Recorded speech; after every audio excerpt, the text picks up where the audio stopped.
থেকে মুখে যেন পতিতা নামটাও যেন না আসে, আসলে খুব খারাপ হবে। দেখো, সত্যিটা তো আমাকে বলতেই হবে। বলো, কিন্তু আপাতত তুমি আমার বউ, সো আমার বউয়ের মতোই তোমাকে থাকতে হবে। হাই রে বউ, তাও আবার 2 মাস।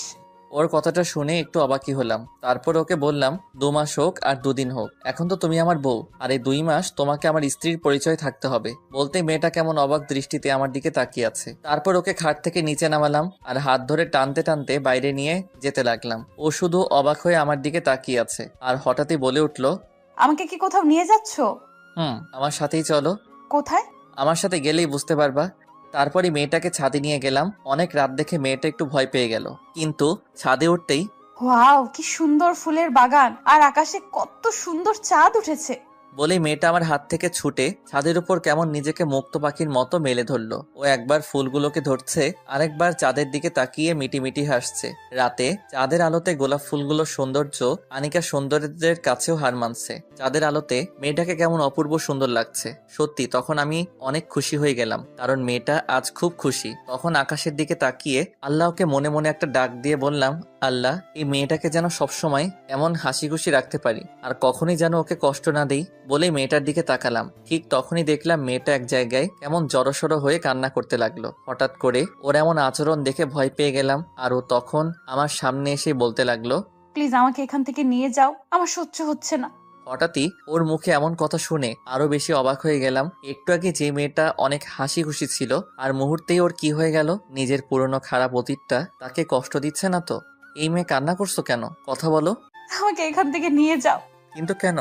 আমার মতো একটা পতিতা এমন নিষ্পাপ ফুল ছুতে পারে না, আর এই চাঁদের আলো আমার মতো বাজে মেয়ের উপর মানায় না, কেমন কদাকার দেখায়। বলে মেয়েটা কান্না করতে লাগলো। এই, তুমি এগুলো কি বলছো? একদম উল্টাপাল্টা বলবে না, এখন থেকে তুমি আমার বউ। বলেই ওর চোখের পানিটা মুছে দিলাম আর ওর কপালে ঠোঁটের উষ্ণতা এঁকে দিলাম। মেয়েটা তখন শুধু নির্বাক হয়ে আমার দিকে অবাক চোখে তাকিয়ে রইলো। আর তখনই মেয়েটাকে নিজের সর্বোচ্চ শক্তি দিয়ে জড়িয়ে ধরলাম। আর ও তখন কেমন কেঁপে উঠলো। যখন আমার কাছ থেকে ওকে ছুটালাম, তখন ও কেমন করে যেন আমার দিকে তাকিয়েই আছে। হয়তো আনিকা ভাবছে ওর সাথে আমি যা করছি সবই ওকে ভোগ করার জন্য বা তার অসহায়ত্বের সুযোগ নেবার জন্য। কিন্তু আমার মনে শুধু একটা কথাই, যতদিন বেঁচে থাকবো কোনোভাবেই আর এই মেয়েটাকে কষ্ট দিব না, সব সময় ওর পাশে থাকবো। ওকে নিয়ে ঘরে চলে আসলাম আর বিছানায় শুয়ে পড়লাম। আনিকা তখন আমার পাশেই শুয়েছিল। আর তখনই আনিকার কথাটা মনে পড়লো। একটু আগে বলেছিল বাঙালি মেয়েরা চায় সবসময় তার স্বামীর বুকে মাথা রেখে ঘুমাতে, হয়তো ওরও এমনই ইচ্ছা ছিল। যাই হোক, তখনই আনিকাকে জড়িয়ে ধরলাম আর ও একদম চুপ হয়ে শুধু আমাকে দেখছিল। তখন ওর মাথাটা আমার বুকে রাখতে বলে ওকে জড়িয়ে ধরেই ঘুমিয়ে পড়লাম। সকালবেলা ঘুম ভাঙতেই দেখলাম মেয়েটা এখনো ঘুমিয়ে আছে। আহ, কি নিষ্পাপ মুখ, একদম ছোট বাচ্চাদের মতো করে ঘুমিয়ে আছে। তখন ওর কপালে আলতো করে একটা চুমু দিতেই ও কেমন জেগে উঠলো আর আমার দিকে একবার তাকিয়েই নিচু হয়ে গেল। তারপর দুজনে ঘুম থেকে উঠলাম, ফ্রেশ হয়ে খেয়ে দুজনেই হাসপাতালে আনিকার আম্মুর কাছে চলে গেলাম। ওর আম্মু তখন ঘুমাচ্ছিল। ওকে হসপিটালে রেখেই চলে আসলাম। আর আসার আগে ওকে বলে এসেছি কোনো কারণেই যেন বাইরে বের না হয়, সবসময় আম্মুর পাশেই যেন থাকে, আর কোনো কিছু লাগলে আমাকে যেন ফোন দেয়। মেয়েটা শুধু মাথা নাড়ছিল। আমি অফিসে চলে গেলাম। আজ অনেকদিন পর অফিস যাচ্ছি। সবাই আমাকে দেখে আজ একটু বেশি অবাক, কারণ অনেকদিন অফিসে যাই না। যাই হোক, আনিকাকে নিজের লাইফে জড়ানোর সাথে সাথেই ভাবলাম নিজেকেও ঠিক করে ফেলি, ভালো হয়ে যাই আর ওকে নিয়ে সুখেই থাকি। 15 দিন পর আনিকার আম্মু এখন অনেকটাই সুস্থ, কিন্তু আরো কিছুদিন হসপিটালে থাকতে হবে আর একটা অপারেশন করতে হবে। ওই অপারেশনের উপরই নির্ভর করবে ওর আম্মু বেঁচে থাকবে না পৃথিবী থেকে বিদায় নিবে। তবে ডাক্তার যতটা আমাকে বলেছে বেঁচে যাবার সম্ভাবনাই বেশি। আর এই কথাগুলো আনিকা জানে না। সে জানে ওর আম্মু সুস্থ আছে আর খুব শীঘ্রই আবার আগের মতো হয়ে যাবে। আনিকা আমার লাইফে আসার পর আমি অনেক পাল্টে গেলাম। আমার অফিস সবকিছু এখন নিয়মিত চলে। তবে এখনো আমার একটা ভালো কাজ বাকি আছে, সেটা হলো আনিকার মামা ওই জানোয়ারের বাচ্চাটাকে শেষ করে দেওয়া। এখন প্রতিদিনই আনিকা আমার বুকে মাথা রেখে ঘুমায়, খুব শান্তি লাগে মনে। কিন্তু সবকিছুর ভিতরই আনিকা কেমন অস্বস্তি ফিল করতো। এই তো সেদিন রাতের বেলা, আনিকা তুমি কি কাল আমার সাথে আমার অফিসে যাবে? কেন? না, বলছিলাম কি, আমার সাথে একটু ঘোরাঘুরি করলে হয়তো তোমার ভালো লাগতে পারে। ভালো ভালো বলতে আমার জীবনে কিছুই নেই, সবই অন্ধকার। তবে আমার জন্য তোমাকে চিন্তা না করলেও চলবে, তুমি নিজের জন্য চিন্তা করো। ওর এমন কথা শুনে একটু হতাশ হলাম। তারপর আবারও বললাম, চলোই না একটু, তোমার ভালো লাগতে পারে। হুম।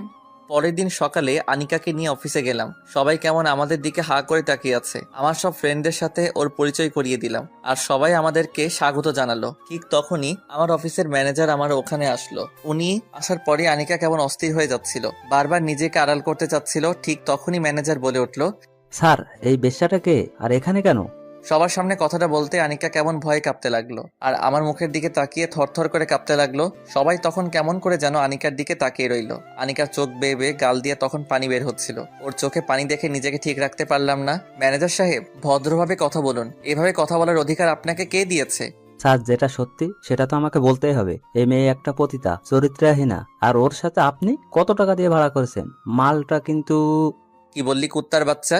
বলেই সবার সামনে ম্যানেজার মারা শুরু করে দিলাম। সবাই তখন আমাকে থামাতে চেষ্টা করলো, কিন্তু পারছিল না। এক পর্যায়ে সবাই ওরা ম্যানেজারকে বাইরে বের করে দিল। আমার মাথায় তখন রক্ত উঠে পড়েছিল। ঠিক সেই মুহূর্তে আনিকাকে এভাবে কষ্ট দেবার কারণেও খুব কষ্ট লাগছিল। মেয়েটা আসতে রাজি ছিল না, আর আমার কথায় ও এসে সবার সামনে এভাবে নিজের দোষে আজ আবারও ও কষ্ট পেল। পুরনো অতীতটা ওকে ভুলাতে গিয়েও মনে করিয়ে দিলাম। ভাবতেই নিজের উপর তখন রাগ হতে লাগলো। তখনই আনিকাকে খুঁজতেই দেখলাম আনিকা নেই। ও গেল কোথায়? ওকে খোঁজা শুরু করলাম, কিন্তু পাচ্ছিলাম না। বুকের ভিতর কেমন অস্থিরতা কাজ করছিল। ও যদি নিজের কোনো ক্ষতি করে ফেলে, তাহলে তো নিজেকে আমি ক্ষমা করতে পারবো না। সব দোষ আমার। কেন যে ওকে এখানে আনতে গেলাম? কিন্তু ও কোথায়? খুঁজতে লাগলাম আনিকাকে, কিন্তু পাচ্ছি না। অফিসে দারোয়ানকে জিজ্ঞাসা করতেই বলল ও নাকি বেরো হয়নি। তাহলে গেল কোথায়? খুব কষ্ট লাগছিল। নিজের একটু ভুলের জন্য ওকে হারিয়ে ফেলবো না তো? হঠাৎ অফিসের একটা কর্মচারী এসে বলল ও নাকি ছাদে গেছে। তাই আর এক মুহূর্ত দেরি করলাম না, একটা দৌড় মারলাম আর ছাদে চলে গেলাম। দেখলাম মেয়েটা ছাদ থেকে ঝাঁপ দিতে যাচ্ছে। ঠিক তখনই মেয়েটার হাত ধরে ফেললাম। এই তোর সাহস হলো কিভাবে এভাবেই নিজেকে শেষ করে দেবার? আমি বাঁচতে চাই না। আজ আমার জন্য তোমার কত বড় ক্ষতি হয়ে গেছে। একদম কোনো কথা বলবে না, আমার কিছুই হয়নি। ঠিক তখনই মেয়েটা আমার পায়ে পড়ে গেল। আজ আমাকে হেল্প করতে এসে আপনাকে কতটা অপমান সহ্য করতে হচ্ছে। সবার সামনে আপনাকে কত ছোট হতে হচ্ছে। প্লিজ আনিকা, এভাবে বলো না। সব দোষ আমার। আমি তোমাকে না আনলে হয়তো তোমাকে এই অপমান সহ্য করতে হতো না। তুমি আমাকে মাফ করে দাও, আমার জন্যই। এই, তুমি এগুলো কি বলছো? আমার কোনো সমস্যা হয়নি। আমি তো পতিতা, তাই না? আর পতিতাদের এগুলো শুনে কোনো সমস্যা হয় না, তবে তোমার? বলেই আবার কান্না শুরু করে দিল। দেখো, একদম কান্না করবা না। আর মরতে যাচ্ছ কেন? তুমি যদি মরে যাও, তোমার মাকে কে বাঁচাবে? মায়ের জন্যই তো বেঁচে আছি, কিন্তু আমি যে আর নিতে পারছি না। ওই মানুষটা আমার জীবনটাকে শেষ করে দিছে, শেষ করে দিছে। বলেই কান্না করতে লাগলো। কোন মানুষটা? না, কিছু না। কোন মানুষ আমাকে বলো। না, কেউ না। বলো বলছি। আর ওই ম্যানেজার তোমাকে কিভাবে চিনে? বলো বলছি, ও তোমাকে কিভাবে চিনলো? ও আমাকে চেনে, কারণ ও আমার মামা। কথাটা শুনেই মাথাটা নষ্ট হয়ে গেল। কি? যেই জানোয়ারের বাচ্চাটাকে আমি শেষ করার জন্য ভাবছি, যে জানোয়ারটা একটা মেয়ের সুন্দরভাবে বাঁচার অধিকার নষ্ট করে দিচ্ছে, যে জানোয়ারের বাচ্চা একটা পবিত্র দেহে জানোয়ারের মতো ঝাঁপিয়ে পবিত্র সম্পর্ক নষ্ট করে মেয়েটাকে অপবিত্র করেছে, সে আমার কোম্পানিরই ম্যানেজার। তাকে তো আমি শেষই করে দিব। মৃত্যুর যন্ত্রণা যে কতটা কষ্টের তাকে আমি বুঝিয়ে দিব। তুই মরার জন্য প্রস্তুত হ, কুত্তার বাচ্চা। আমাকে এই অন্ধকারে তুলে আনার কারণটা কি? আর আপনি কে? তোর জম। আপনি সামনে আসুন আর আমাকে প্লিজ ছেড়ে দিন। আমাকে কেন তুলে এনেছেন? কেউ লাইটটা অন করো। ঠিক তখনই লাইট অন হয়ে গেল, আর লাইট অন হতেই উনি বলে উঠল, স্যার স্যার স্যার, আপনি? ম্যানেজার সাহেব কেমন আছেন? খুব খুব খুব ভালো। আচ্ছা ম্যানেজার সাহেব, এভাবে ঘামছেন কেন? আমাকে লোক দিয়ে কেন উঠিয়ে এনেছেন? শুধুমাত্র কিছু হিসাব নিকাশের জন্য। ওইগুলো তো অফিসেই মেটাতে পারতেন, আর আমি সব হিসাব তো আপনাকে দিয়েই দিয়েছি। ম্যানেজার সাহেব, অফিসের হিসাব অফিসে দিচ্ছেন, কিন্তু জীবনের হিসাব একটু মিলিয়ে নিব না? মানে কি স্যার? আচ্ছা ম্যানেজার সাহেব, আপনাকে কিছু প্রশ্ন করব। করেন, তবে কি প্রশ্ন? বেশি কিছু না। আচ্ছা ম্যানেজার সাহেব, আপনার ছেলে মেয়ে কয়জন? কেন? যেটা বলছি উত্তর দেন। এক মেয়ে আছে। খুব ভালো। আরেকটা প্রশ্ন, কি? আপনি কি আপনার মেয়েকে রেপ করতে পারবেন? স্যার, মুখ সামলিয়ে কথা বলুন, নয়তো... নয়তো কি? একদম চুপ করে থাকবি জানোয়ারের বাচ্চা, নয়তো এখনই একদম ওপারে পাঠিয়ে দিব। আপনি এমন করছেন কেন? নিজের মেয়েকে রেপ করতে পারবি না, তাহলে কেন নিজের ভাগ্নিকে এই কাজ করলি? সেও তো তোর নিজের মেয়ের মতোই ছিল। আমি কিছু করিনি, আমাকে ছেড়ে দিন। আমি কিছু করিনি। আনিকা, এদিকে আসো। বলতেই আনিকা আস্তে আস্তে হাঁটতে হাঁটতে সামনে এসে উপস্থিত। আনিকা, ওকে শেষ করে দাও। এই নাও পিস্তল। না, ওকে আমি এটা দিয়ে গুলি করে মারবো না। ওকে আমি দাও দিয়ে কুপিয়ে কুপিয়ে মারবো। না মা, আমাকে ছেড়ে দে মা। তুই তো আমার মেয়ের মতো, আমি না তোর মামা। আমাকে মারিস না। ঠিক তখনই আনিকা দা দিয়ে প্রথম আঘাতটা ও ডান হাতে করলো, আর বলল, এই হাত দিয়ে সেদিন আমার গায়ে প্রথম টাচ করেছিস। মা মা, তুই আমার মা, তুই আমার মেয়ে। আমাকে মারিস না, আমি তোর মামা। আমাকে মারিস না মা। ও মা, আমাকে মারিস না তুই। মা বলছিস? ছি, ওয়াক, থু। তোর মুখে থুতু। কোথায় ছিল তোর মা, যেদিন জানোয়ারের মতো একটা অসহায় মেয়ের উপর ঝাঁপিয়ে পড়েছিলি। তুই মাফ পাওয়ার যোগ্য না যে নিজের ভাগ্নিকে। বলেই আরো একটা আঘাত। তারপর আনিকা কেমন পাগলের মতো একের পর এক আঘাত করতেই লাগলো। হয়তো সেদিনের কষ্টের ঝাল আজ খুব ভালোভাবেই নিচ্ছে। মুহূর্তেই ওর মামা শেষ। তারপরও আনিকা তখনও উন্মাদের মতোই আঘাত করতেই লাগলো। আর ওই পাপীকে ওখানে শেষ করে দিলাম। এমন পাপীর কোনো মাফ নেই। সমাজে যারা এমন কাজ করে তারা কুকুরের চেয়েও নিকৃষ্ট। আর এত নিকৃষ্টদের সমাজে বাঁচার অধিকার নেই। ওদের মতো মানুষদের জন্যই সমাজে সৃষ্টি হয় হাজারো পতিতা, ধ্বংস হয়ে যায় হাজারো মেয়ের স্বপ্ন। বেছে নিতে হয় পতিতা বৃত্তিকে, নয়তো আত্মহত্যা করে চলে যেতে হয় পরপারে। আনিকাকে নিয়ে বাসায় চলে আসলাম আর দুজনেই ফ্রেশ হয়ে খাওয়া দাওয়া করলাম। খুব ক্লান্ত, তাই শুয়ে পড়লাম। ঠিক তখনই আনিকাও আমার পাশে শুয়ে পড়লো। আনিকাকে একটা টান দিয়ে বুকের উপর তুলে নিলাম। ও তখন একদম চুপ করে আছে। এই মেয়ে, বালিশে শুয়েছিলে কেন? তোমাকে বলছি না সবসময় আমার বুকের উপর মাথা রেখে ঘুমাবা? হাসছো কেন? হাসবো না তো কি করব? দুদিন পর তো এমনিতেই বালিশে ঘুমাতে হবে, তাই না? আর তো মাত্র 26 দিন বাকি আছে, তাই না? এরপরে তো তোমার 2 মাস শেষ। তবে যাই হোক, তোমার প্রতি চিরকৃতজ্ঞ থাকবো। ওর মুখে কথাগুলো শুনে খুবই অবাক লাগছিল। কারণ দিনগুলো আনিকা যে এত ভালোভাবে হিসাব রাখবে বুঝতেই পারিনি। সময় যেতে যেতে যে এতগুলো দিন চলে গেছে সেটাও বুঝতেই পারিনি। কিন্তু ও কি বুঝতেছে না আমি ওকে এখন ভালোবাসি বলেই ওর পাশে আছি? কি হলো উমর ফারুক, চুপ কেন? না, এমনিতেই। আচ্ছা, তোমাকে একটা কথা বলবো। বলো। এই যে তুমি সেই প্রথম দিন থেকেই আমার এত উপকার করছো, তারপর আবার শর্ত মোতাবেক বিয়ে করে এতগুলো টাকাও দিয়েছো, আজ আবার আমাকে একটা জানোয়ারকে শেষ করতেও সাহায্য করেছো, সবে তো আমাকে ভোগ করার জন্য, তাই না? তাহলে আমাকে তো এখনো ভোগ করোনি, কিন্তু কেন? ওর কথাটা শুনে বুকটা কেমন ধুক করে উঠলো। উপরের দিকে তাকিয়ে একটা দীর্ঘশ্বাস ফেলেই মনে মনে বললাম, ও কি ভাবছে এগুলা? ও কি এখনো বুঝতে পারছে না ওকে ভোগ করার জন্য আমি এগুলো করছি না, ওকে ভালোবাসি বলে এগুলো করেছি? তখনই ওকে নরম সুরেই বললাম, জানো আনিকা, সবকিছু মানুষ ভোগের জন্য করে না। আর হ্যাঁ, তোমাকে ভোগ করার ইচ্ছা থাকলে তোমার পাশে না থেকেও হয়তো তোমাকে প্রতিদিনই ভোগ করতে পারতাম। আর তুমি আমার সাথে এতগুলো রাত কাটিয়েছো, কিন্তু তোমাকে শুধু আমার বুকের উপর রেখে জড়িয়ে ধরে ঘুমিয়েছি। এছাড়া তোমার সাথে অন্য কোনো ধরনের বিহেভ করিনি, যেটা নিয়ে প্রমাণিত হয় আমি তোমাকে ভোগ করতে চাচ্ছি। আচ্ছা ঘুমাও, এমনিতেই আজ অনেক ক্লান্ত তুমি। তারপরই চুপচাপ ঘুমিয়ে পড়লাম। শরীর ক্লান্ত থাকার কারণে ঘুম খুব তাড়াতাড়ি চলে আসলো। আনিকাকে আজ 5 দিন পর ওর আম্মুর কাছে নিয়ে যাচ্ছি। এর ভিতরে মেয়েটা অনেকবার যেতে চাইলেও ওকে যেতে দেয়নি, কারণ এই কয়দিনের ভিতর আনিকাকে গোপন রেখে ওর আম্মুর অপারেশন করিয়ে ফেলেছি। অপারেশন করার আগে খুব ভয় পেয়েছিলাম, কারণ একটু এদিক সেদিক হয়ে গেলেই আনিকার আম্মু শেষ হয়ে যেত। আর আল্লাহ না করুক এমন হলে ও হয়তো আমাকে ভুল বুঝতো, কারণ ওর অগোচরে কাজটা করা ঠিক হয়নি। তবুও করালাম, কারণ মেয়েটা বড্ড বেশি মায়ের পাগল। মাকে ছাড়া সবকিছুই ওর কাছে অর্থহীন। আর যদি ও জানে ওর আম্মুর অপারেশন হবে তাহলে হয়তো ও নিজে ঠিক থাকতে পারতো না, তাই একটু বেশি রিস্ক নিয়ে ওর অজান্তেই। যাই হোক, ওর আম্মু এখন অনেক ভালো আছে। হাসপাতালে যেতেই ডাক্তার বলে উঠলো, ওমর সাহেব, রোগী আল্লাহর রহমতে অনেক ভালো আছে। সামনের সপ্তাহে ইচ্ছা করলে নিয়ে যেতে পারবেন, তবে ওনার দিকে একটু বেশি খেয়াল রাখবেন। অপারেশনের রোগী তো, বুঝেনি। আমি মাথা নাড়ালাম। আর ডাক্তারের এমন কথা শুনে আনিকা কেমন করে যেন আমার দিকে তাকিয়ে আছে, আর অনেক বেশি অবাক হয়ে জিজ্ঞাসা করলো, অপারেশন? কিসের অপারেশন আর কার অপারেশন? আমি তোমাকে পরে বলছি, আগে চলো মাকে দেখে আসি। না, তুমি আগে বলো কিসের অপারেশন। ঠিক তখনই ডাক্তার বলে উঠলো, আসলে আপনার মায়ের একটা অপারেশনের দরকার ছিল, আর ওটা অনেক রিস্কের অপারেশন। তাই আবিদ সাহেব আপনাকে কিছুই জানায়নি, কারণ এতে আপনি অনেক টেনশন করবেন। আর অপারেশনটা না করালেও আপনার মাকে বাঁচানোর কোনো আশা ছিল না, হয়তো তখন উনি মরে যেতেন। তবে যাই হোক, এখন আপনার মা সম্পূর্ণ বিপদমুক্ত। খুব শীঘ্রই আপনার মা ভালো হয়ে যাবে। বলেই ডাক্তার চলে গেল। আর এইদিকে আনিকার চোখে পানি, আর ও আমার দিকে কেমন অবাক দৃষ্টিতে তাকিয়ে আছে, মনে হচ্ছে আমার উপর কেমন রেগে আছে। আমি তখন আনিকার হাত ধরলাম আর ওর আম্মুর কাছে চলে গেলাম। ভিতরে যাওয়ার পরই আমাদের কথার আওয়াজ শুনেই ওর মা জেগে উঠলো। তুই এসেছিস মা? আর তুই এত শুকিয়ে গেছিস কেন? ঠিকমতো খাওয়া দাওয়া করিস না নাকি? তুই যদি এমন করিস তাহলে কিন্তু আমি আর ওষুধ খাবো না। এগুলো বলো না মা, তুমি কেমন আছো? খুব ভালো আছি রে, খুব ভালো। বলেই মা মেয়ে কেমন একে অপরকে জড়িয়ে ধরে কান্না শুরু করে দিচ্ছে।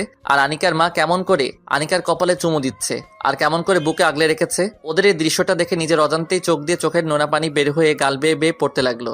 আর নিজের বাবা মায়ের কথা খুব মনে পড়তে লাগলো। বাবা মা যে কি জিনিস সেটা যে হারিয়েছে সেই ভালো জানে। খুব মিস করছিলাম বাবা মাকে। আমার মতো এতিমের কাছে যে বাবা মায়ের ভালোবাসার মূল্য কত বেশি সেটা একমাত্র আমি এতিমই জানি। ঠিক তখনই আনিকার মা আমাকে ডাক দিল। বাবা, তুমি কান্না করছো কেন? আসলে মায়ের কথা খুব মনে পড়ছে, আজ খুব মিস করছি। কেন?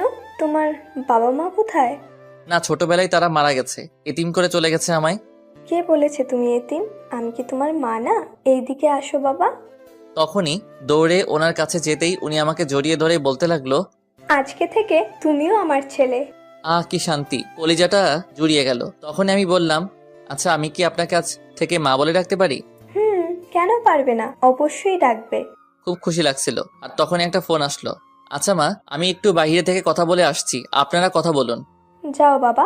তারপরে আমি বাইরে বের হয়ে গেলাম। প্রায় 10 মিনিট পর ভিতরে যাব। তখনই দরজার বাইরে থেকেই শুনতে পেলাম, মারে, ছেলেটা কে? এই তো আমার ক্ষণিকের ফ্রেন্ড।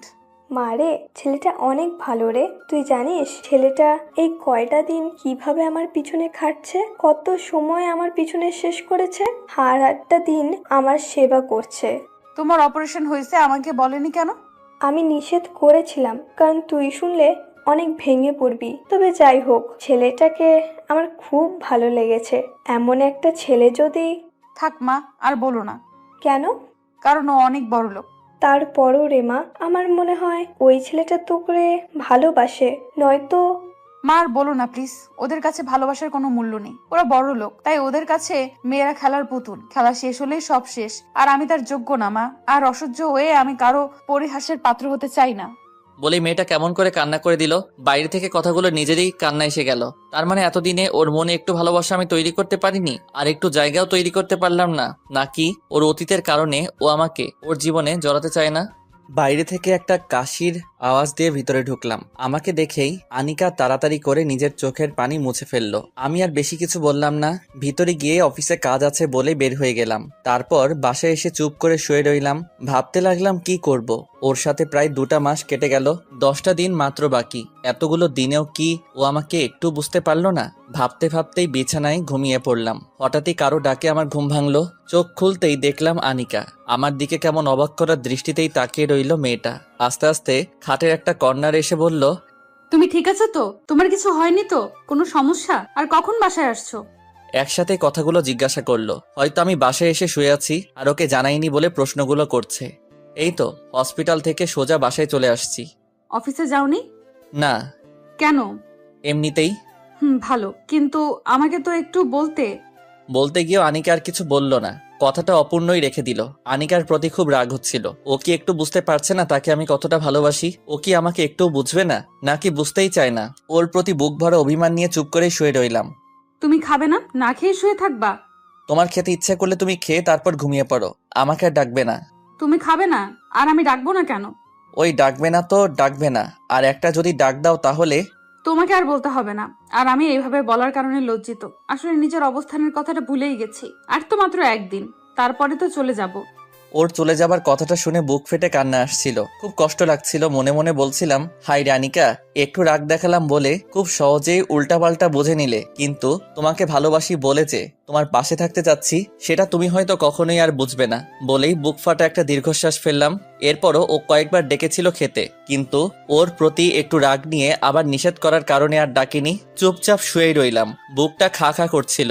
ওকে বুকের সাথে মিশিয়ে খুব শক্ত করে জড়িয়ে ধরে বলতে ইচ্ছে করছিল, আনিকা, খুব ভালোবাসি তোমায়, খুব বেশি ভালোবাসি। আমাকে না কখনো ছেড়ে যাবার কথা বলো না। কিন্তু সেদিন মনের ভেতরের আর্তনাদগুলো মুখ ফেটে বের করতে পারলাম না। কিছুক্ষণ পর আনিকাও আমার পাশে শুয়ে পড়লো। প্রতিদিন পাগলিটাকে বুকে নিয়ে ঘুমাই, আমার বুকটা ওর জন্য বালিশ বানিয়ে দেই। কিন্তু আজ অভিমান করে ওকে আর আমার বুকে টেনে নিলাম না। ভাবলাম ও হয়তো আমাকে বলবে, ওমর, আমি না তোমার এই বুকে অনেক শান্তি পাই। আমাকে সব সময় তোমার ওই বুকের মধ্যেই রাখবা। আর আজকে আমাকে রাগ করে কেন বালিশে শুয়ে থাকতে বলছো? আমি কিন্তু তোমার বুকেই ঘুমাবো। কিন্তু আফসোস, আনিকা এগুলো বলবে তো দূরে থাক, ওর কল্পনায়ও এগুলো আসে না। আর হয়তো আমার সাথে শর্তের কারণে যতটুকু থাকছে, নয়তো ও আমার কাছে কখনোই থাকতো না। বিছানায় ওর অপর দিকে মুখ করে বালিশে চোখ ভিজাচ্ছিলাম। লাইটটা অফ আছে, তাই হয়তো ওর চোখে আমার চোখের পানি পড়বে না। চোখের নোনা জল ফেলতে ফেলতে কখন যে ঘুমিয়ে পড়ছি বুঝতেই পারিনি। হঠাৎই কারো চিৎকার শুনে ঘুম থেকে লাফিয়ে উঠলাম। লাফিয়ে উঠতে চাইলেও তখন আমি উঠতে পারলাম না, কারণ এর আগে আনিকা আমাকে খুব শক্ত করে জড়িয়ে ধরে চিৎকার করে কান্না করতে লাগলো আর বলতে লাগলো, প্লিজ মামা, আমাকে ছেড়ে দাও। আমার সর্বনাশ করো না মামা। তুমি না আমার বাবার মতো। তুমি তো জানোই আমার বাবা নেই। প্লিজ আমাকে এই পতিতালয়ে ফেলে যেও না মামা, যেও না মামা। মামা কথাগুলো বলছিল আর মামা মামা বলে আনিকা চিৎকার করে কান্না করতে লাগলো আর ভয়ে কাঁপতে কাঁপতে আমাকে অনেক শক্ত করে জড়িয়ে ধরতে লাগলো। হয়তো আমার বুকের ভিতরেও ঢুকেই যাবে, নয়তো আমার সাথে মিশে যাবে। আনিকাকে শান্ত করার জন্য ওকে ডাকতে লাগলাম, কিন্তু ও যেন শুনছেই না। এ আনিকা, আনিকা, তোমার কি হয়েছে?